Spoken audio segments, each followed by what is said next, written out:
అలా రాజకీయాల్లో కొనసాగిన వాళ్ళలో చంద్రశేఖరరావు గారు ఉన్నారుగా, ఇప్పుడు జనసేనలో ఉన్నారనుకుందాం. ఒకప్పుడు ఆయన నాసాలో పనిచేస్తున్నటువంటి ఆయన రాజకీయాల మీద ఇంట్రెస్ట్తో చంద్రబాబు గారు తటస్థ మనస్తత్వంతో ఆయన తన పదవిని వదులుకుని వచ్చాడు ఇక్కడికి. ఇప్పటికీ కంటిన్యూ అవుతున్నాడు. కానీ ఆయనకి తగిన విలువ ఏమన్నా ఉంటుందా? ఇప్పుడు ఇస్తున్నారా? ఇప్పుడు జనసేనలో ఉన్నారు కాబట్టి ఇటు వాళ్ళకి సమస్య ఉంది, వీళ్ళకి సమస్య ఉంది. ఇలాంటి తటస్థుల వల్ల మాకు ఓట్లు ఏదేమీ లేదన్నది పార్టీలో ఉన్నటువంటి నాయకులు ఫీల్ అవుతారు. పార్టీలో మమ్మల్ని ఏమో ఏదో దేశ సేవ అని చెప్పి పిలిచారు, వచ్చిన తర్వాత మమ్మల్ని వదిలేశారని వాళ్ళు ఫీల్ అవుతారు. రాజకీయం వేరు, మేధావిత్వం వేరు. ఈ రెండిటికి పెద్ద తేడా ఉంది. మేధావులు రాజకీయాల్లో పనికిరారు. దానికి సాక్ష్యం జయప్రకాష్ నారాయణ గారు.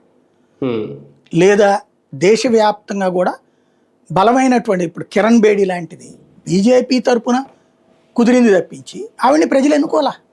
మనం అబ్జర్వ్ చేస్తే అనేక మంది ఐఏఎస్లు ఐపీఎస్లు పోటీలు చేశారు, కొంతమంది అయ్యారు కూడా.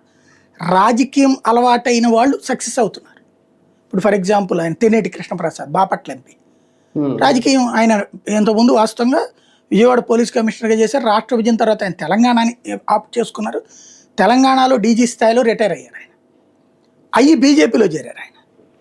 బీజేపీలో చేరి చిట్ట చివరిలో ఉన్నట్టు బాపట్ల తరపున తెలుగుదేశం టికెట్ తీసుకున్నారు.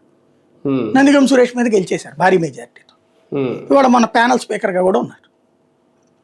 ఇట్లా ఒక్కొక్కళ్ళది ఒక్కొక్క ఇది. ఈయనేంటి వాస్తవంగా మంచి